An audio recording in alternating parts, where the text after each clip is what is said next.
శ్రోతలందరికీ నమస్కారం. అబ్బాయి పెళ్ళికొడుకాయనే అనే కథతో మీ ముందుకొచ్చాను. మరి కథలోకి వచ్చేద్దామా?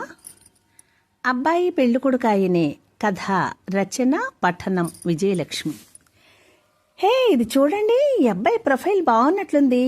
అబ్బాయిది 6 అంకెల జీతం, సొంత ఇల్లు, కారు, ఒక్కడే అబ్బాయి, కాస్త హ్యాండ్సమ్గానే ఉన్నట్లున్నాడు అంది రాధిక భర్తకు పెళ్లి సంబంధాల గ్రూపులో కనిపించిన ఒక సంబంధాన్ని చూపించి. ఏమో, నాకు అవన్నీ తెలియవు.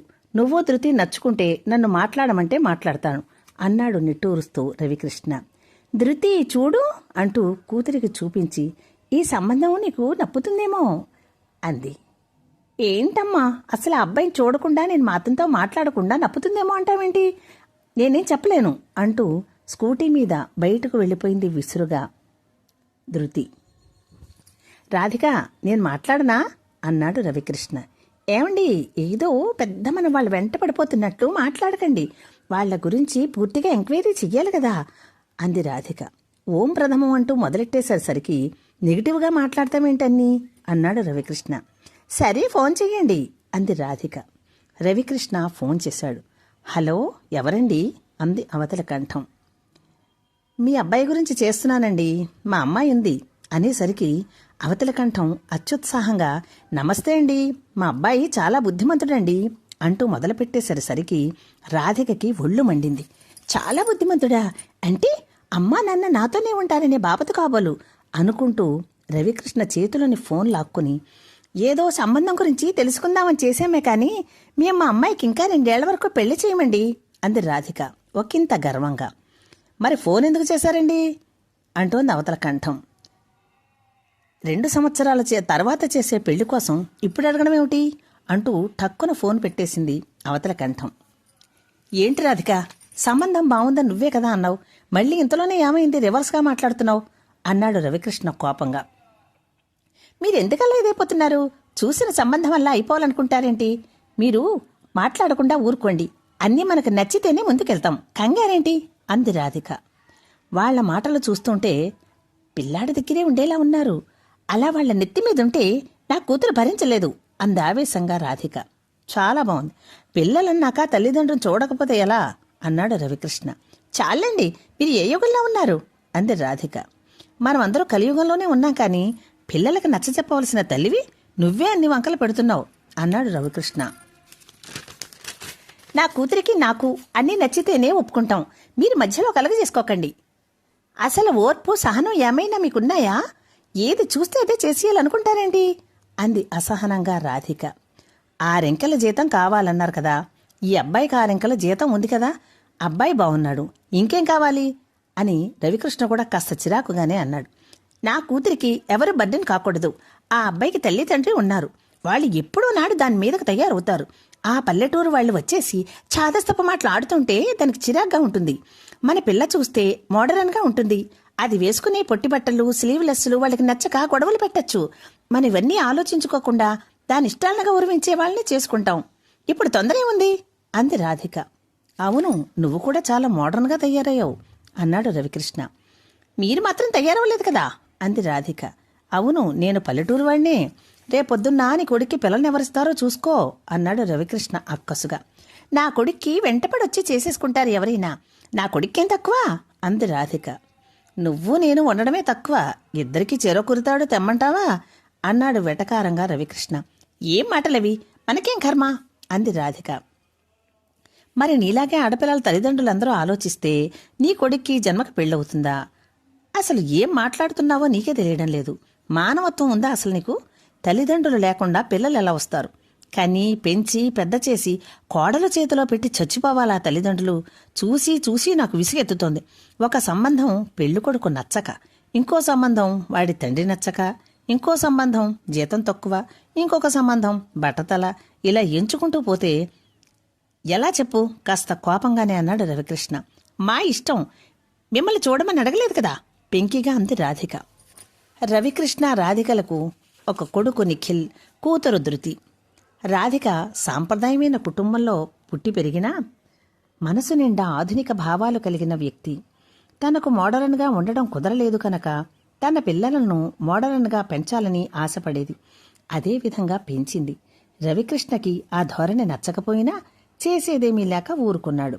నిఖిల్, ధృతి ఎలా పెరిగారంటే వాళ్లకు రెస్పెక్ట్ లేదు, ఎవరినీ లెక్క చెయ్యని మనస్తత్వం, ఆధునికత ముసుగులో విచ్చలవిడితనం, ఇవన్నీ అంతర్గతంగా తన ఆశయాలు కనుక పిల్లల్ని ప్రోత్సహించడమే తప్ప ఏమీ అనదు.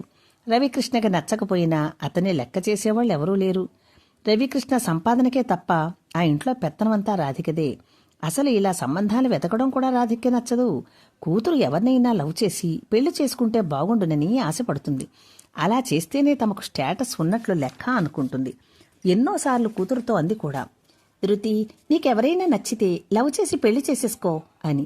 కానీ ధృతికి ఎవరూ నచ్చక ఎంపిక చేసుకోలేదు. కానీ డేటింగులు చేస్తూ మళ్ళీ బ్రేకప్ చెప్పేస్తూ ఉంటుంది తప్ప ఆ పిల్లకి పెళ్లి చేసుకోవడానికి నచ్చేవాడు ఎవడు దొరకలేదు. అలా కూతురు డేటింగుల విషయంలో చూచాయిగా తెలిసిన రవికృష్ణ కూతురిని నిలదీస్తే అపరకాళిలా మారిపోతుంది రాధిక. ఇప్పటి పిల్లల సంగతి మీకు తెలియదు, మీరు ఊరుకోండి, ఇప్పటి కల్చర్ అది. మధ్యతరగతి పల్లెటూరి బుద్ధులు మీకు నరాలను పేరుకుపోయాయి. మీ భావాలు నా పిల్లల మీద రుద్దకండి అంటూ అరుస్తుంది. కూతురికి ఎవరు నచ్చక పెళ్లి సంబంధాలు చూస్తోంది. దీనికి పద్ధతిగా ఉన్నవాళ్లు నచ్చరు. ఆఖరికి పప్పులో అడిగేసి ఏ రౌడీ విధంలో చూసుకుంటారేమో తల్లి కూతురు అనుకుంటాడు రవికృష్ణ. ఏమండి, అసలు అబ్బాయికి మనం పెళ్లి చేయగలమంటారా? ఇన్ని సంబంధాలు వెతుకుతున్నాం, ఏది పెళ్లి చూపుల వరకు కూడా రావడం లేదు. అమ్మాయిల కోరికలకి అంతు లేకుండా పోతోంది. పిల్లలు ఎలా ఉన్నా ఒప్పుకుందామంటే, పిల్ల ఎలా ఉన్నా ఒప్పుకుందామన్నా పెళ్లి చూపుల వరకు రాందే. ఆడపిల్ల ఉంటే ఇంట్లో కోహినూరు వజ్రం ఉన్నట్లే ఈ రోజుల్లో. మన పిల్ల పెళ్లి చేసి ఏడాదే కదా అయ్యింది. మనం ఎలా ఎంచామా? వాళ్ళు అడిగారు, మనం నచ్చుకొని పెళ్లి చేసేసాం తప్ప మన అమ్మాయి గాని మనం గాని ఇలా ఆలోచించనే లేదు. మన వరకు వచ్చేసరికి ఇలాగా రకరకాలైన ఇబ్బందులు పెడుతున్నారు. ఇప్పటి ఆడపిల్లలకి మంచి అబ్బాయి కంటే అతని జీవితం, అతని ఆస్తులు, వాటితో పాటు భర్త అనేవాడు భార్య చెప్పు చేతల్లో ఉండాలి. అతను ఎక్కడికి వెళ్ళినా ప్రశ్నించకూడదు. అంబరాన్నింటిని తమ కోర్కెలను తీర్చే కల్పవృక్షం అవ్వాలి. అతని తరపు బంధువులు రాకూడదు. తన తల్లిదండ్రులను మాత్రం బాగా చూసుకోవాలి. ఇలాంటి విపరీత ధోరణిలో ఉన్నారు అమ్మాయిలు. అమ్మాయిల తల్లిదండ్రులు కూడా 199% ఇలాగే ఉన్నారు. ఇక చెప్పేదేముంది, మన వాడికి పెళ్లి రాత ఉంటే అవుతుంది, లేకపోతే. ఇక మాట్లాడలేక గొంతుకు పూడుకుపోయింది బాధతో సంధ్యకి. సంధ్య, ఇదంతా పూర్వం ఆడపిల్లల పెట్టిన శాపమేమో అనిపిస్తోంది. పూర్వం ఆడపిల్ల పుడితే గుండెల మీద కుంపటనేవారు. చెప్పులరిగేలా పెళ్లి సంబంధాల కోసం తిరిగేవారు. ఇప్పటి అబ్బాయిలు అనుభవించే క్షోభ అప్పుడు అమ్మాయిలు అనుభవించేవారు కదా. అబ్బే, అమ్మాయి నలుపు, కోడలు నలుపైతే కులమంతా నలుపవుతుందనేవారు. కట్నాలు కానుకలు అడిగేవారు. నఖశిఖ పర్యంతం శల్య పరీక్షలు చేసేవారు. నీకంటే ఆ బాధలు తెలియవు, ఎందుకంటే మనది మేనరికం కనుక. అప్పట్లో అమ్మాయిలు ఘోర అవమానాలకు గురయ్యేవారు. వారు పడిన బాధ ఇప్పుడు పురుషుల పాలిట శాపమయ్యాయనిపిస్తోంది. ఇది ఒక సర్కిల్. కన్యాశుల్కం, వరకట్నం నుంచి మరలా ఇది కన్యాశుల్కానికి దారితీసేలా ఉంది అన్నాడు నిట్టూరుస్తూ రాఘవేంద్ర. ఏమోనండి బాబు, ఎలాగో ఒకలా మన వాడికి పెళ్లి చేయగలిగితే ఉంది. ఒకసారి మన గురువుగారికి నిఖిల్ జాతకం చూపించండి, ఆయన ఏం చెబుతారో అంది సంధ్య. గురువుగారి అబ్బాయికి 38 ఏళ్లొచ్చాయి. పెళ్ళవడం లేదని ఆయన బాధపడుతున్నారు. ఇక ఆయన మనకి కష్టం కలిగేలా చెప్పాడనుకో, అనవసరంగా టెన్షన్ పెట్టుకోవాలి. అసలే ఒంట్లో బీపీ షుగర్లు కాపురం చేస్తున్నాయి. ఖచ్చితంగా ఏదో రోజు అవుతుందనే ఆశతోనే బ్రతికేయడం మంచిది. నేను ఎవరిని అడగను అన్నాడు రాఘవేంద్ర. అయ్యో, గురువుగారి అబ్బాయికి కూడా పెళ్ళవ్వలేదా అంది సంధ్య ఆశ్చర్యంగా. ఏంటో సంధ్య, మనిషి డబ్బుంటే చాలు అన్నీ మన చేతికొచ్చేస్తాయి అనుకుంటాడు. కానీ డబ్బు మనవాడికి ఏం లోటు చెప్పు. అలాగే గురువుగారు కూడా బాగానే సంపాదించారు. వారబ్బాయి కూడా స్మార్థం బాగా నేర్చుకుని బాగా సంపాదిస్తున్నాడు. అయినా ఎవరూ పిల్లనివ్వడం లేదని, ఉద్యోగస్తులకే తప్ప కులవృత్తి చేసే పంచికట్టు అబ్బాయిలను చేసుకోవడానికి ఇష్టం పడడం లేదని, ఆడపిల్లలే కాదు ముందు తల్లిదండ్రులకే ఇవ్వడానికి ఇష్టం లేదని గురువుగారు నా దగ్గర బాధపడ్డారు. ఉద్యోగం చేసినా ప్యాకేజ్ ఎక్కువ ఉండాలి.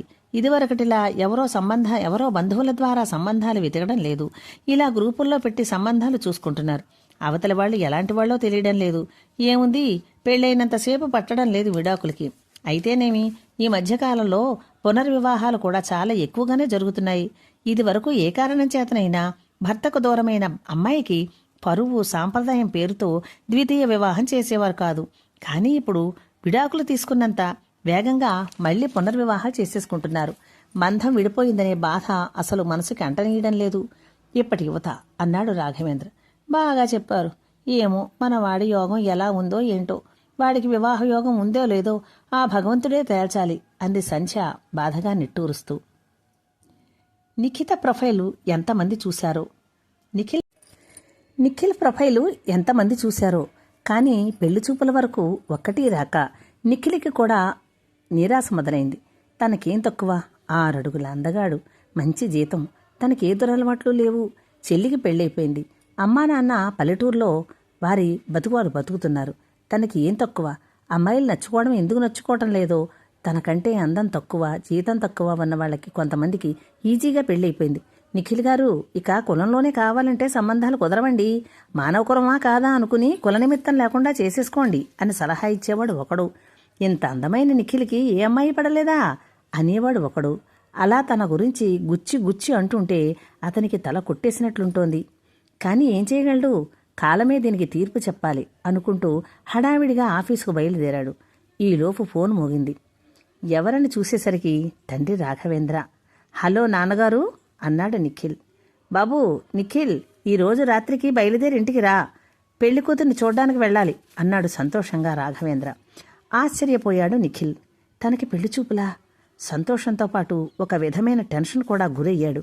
తనకి 33 వచ్చినా ఇన్నాళ్లలోంచి నిరీక్షిస్తున్న సమయం వచ్చేసరికి అతనిలో క్రొత్త అలజడి ప్రారంభమైంది. ఆ అమ్మాయి ఎలా ఉంటుందో, వాడికి తను నచ్చుతాడో లేదో రకరకాల ఆలోచనలు చుట్టుముట్టాయి. ఇక ఆఫీసుకి వెళ్లాలనిపించలేదు. ఆనందం, ఆందోళన, ఏదో తెలియని అలజడి అతన్ని ఆవహించాయి. వెంటనే బయలుదేరి ఊరు చేరిన నిఖిల్ పెళ్లి చూపులకు వెళ్ళాడు. అమ్మాయి బాగుంది. పెళ్లి చూపుల్లో ఆమెకున్న ధైర్యం తనకు లేదనిపించింది. ఆమె చాలా ధైర్యంగా మాట్లాడుతోంది. పెళ్లి కూతురు ముస్తాబులో వస్తుందని చూస్తున్న నిఖిల్కు, అతని తల్లిదండ్రులకు జీన్స్ టీషర్ట్తో దర్శనమిచ్చింది అమ్మాయి. ఆమె ముఖాన్ని బొట్టు కానీ, చేతులకు గాజులు కానీ, మెడలో చైన్ కానీ ఏమీ లేవు. అలా మొదటిసారిగా పెళ్లి కూతురిని చూసిన నిఖిల్, అతని తల్లిదండ్రులు నివ్వెరపోయారు. అంతలోనే తేరుకుని రాఘవేంద్ర భార్యని కొడుకును చేతితో అదిమాడు, ఆలోచించవద్దని. అంతే, నిఖిల్ ధృతిల పెళ్లి రంగరంగ వైభవంగా జరిగిపోయింది. ఆ పెళ్లి జరగడానికి కారణం తండ్రి రాఘవేంద్ర త్యాగమని తెలియదు నిఖిల్కి. అతను మాత్రం ఆనందంతో మునిగి తేలుతున్నాడు. ధృతి తల్లిదండ్రులకు నిఖిల్ అన్ని విధాలా నచ్చాడు. కానీ ఎప్పటికీ నిఖిల్ వద్దకు అతని తల్లిదండ్రులు వెళ్లకూడదు. అందుకే వాళ్ళకి ఫోన్ చేసి నిఖిల్ వద్దకు ఎప్పటికీ తాము వెళ్లబోమని మాటిచ్చాడు. దాంతో ఆనందంగా ఒప్పుకున్నారు వాళ్ళు. అంతేకాదు, ఆమె ఆహార్యం ఎలా ఉన్నా ఒప్పేసుకున్నాడు. ఎందుకంటే తమ పల్లెటూరు ఆమె రాదు తమ పరువు పోవడానికి. వాళ్ల దగ్గరకు తాము వెళ్లరు. సర్దుకుపోతే తన కొడుక్కి అవుతుంది, లేదా ఈ జన్మకి తన కొడుక్కి పెళ్ళవదని భావించిన రాఘవేంద్ర కొడుకు పెళ్లి కోసం దాదాపు కొడుకుని వదులుకున్నాడనే చెప్పాలి. ఇవేమీ తెలియని నిఖిల్ భార్యతో హానీమూన్కి బయలుదేరాడు సంతోషంగా. బయలుదేరుతున్న కొడుకుని వైపు దీనంగా చూస్తుండిపోయారు రాఘవేంద్ర సంధ్యలు. ఇక బ్రతికుండగా అతన్ని చూస్తామో లేదో అని కనుమరుగయ్యే వరకు కన్నీటితో మసకబారిన కళ్లతో కొడుక్కి వీడ్కోలు చెప్పి భారమైన గుండెలతో ఇంటికి చేరుకున్నారు. ఎలాగైతేనే అబ్బాయికి పెళ్ళైపోయిందన్న తృప్తితో. కథ సమాప్తం. నా కథ నచ్చితే నా ఛానల్ను సబ్స్క్రైబ్ చేసుకొని, షేర్ చేసి, కామెంట్ చేసి, లైక్ చేసి నన్ను మరింత ముందుకు ప్రోత్సహించాలని నా మనవి. ఇప్పటి వరకు నా ఛానల్ సబ్స్క్రైబ్ చేసుకున్న వారికి, నా కథలను వింటున్న వారికి ప్రత్యేక కృతజ్ఞతలు. సబ్స్క్రైబ్ చేసుకోనని వారు దయచేసి సబ్స్క్రైబ్ చేసుకుని నన్ను ప్రోత్సహించవలసిందిగా మనవి. ధన్యవాదాలతో ఇట్లు మీ విజయలక్ష్మి.